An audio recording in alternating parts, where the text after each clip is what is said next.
चलो हम के सहारा में राजा,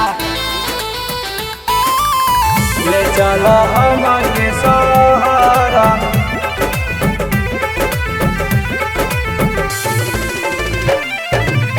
ले चलो हम के सहारा में राजा।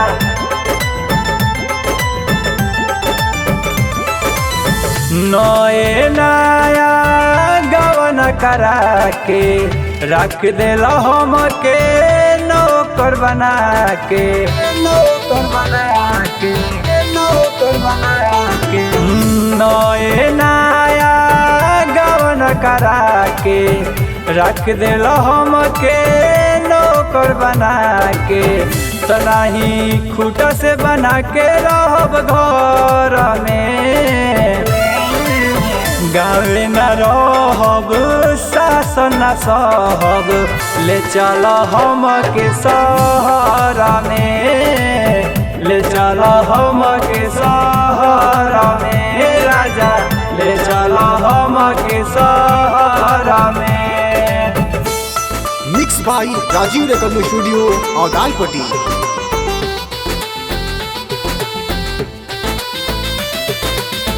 ले चलो हम के सहारा में राजा, ले चलो हम के सहारा में। कटल कटल गाड़ी दे लिया बतिया न हमारा सुहाला, तू न लड़ नहीं झगड़, एतना न बन भोला भाला हो, भोला भाला हो, भोला भाला हो। कटल कटल गाड़ी दे लिया बतिया न हमारा सुहाला हो, तू न लड़ नहीं झगड़, एतना न बन भोला भाला हो।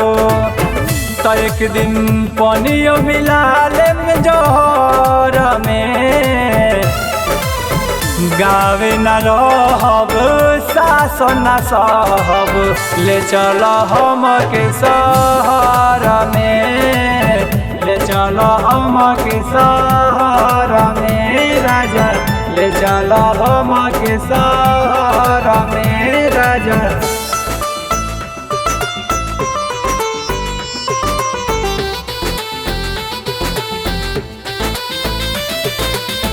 ले चलो हम के सहारा में राजा, ले चलो हम के सहारा में। ऐसे के चली रोजे रोजे, एक दिन बतिया बता दे, मन बना बात राजा जोदी तू हमार, नैहर ला बेगवा उठा ले, नहीं होला बेगा मैं उठा ले। ऐसे के चली रोजे रोजे, एक दिन बतिया बता दे, मन बना बात राजा जोदी तू हमार, नैहर ला बेगवा उठा ले। तो अमिताभ छोटू के गिरानी नजर में, गाँव न रहब सासन न सहब, ले चल हम के सहारा में, ले चल हम के सहारा में राजा, ले चल हम के सहारा में। चल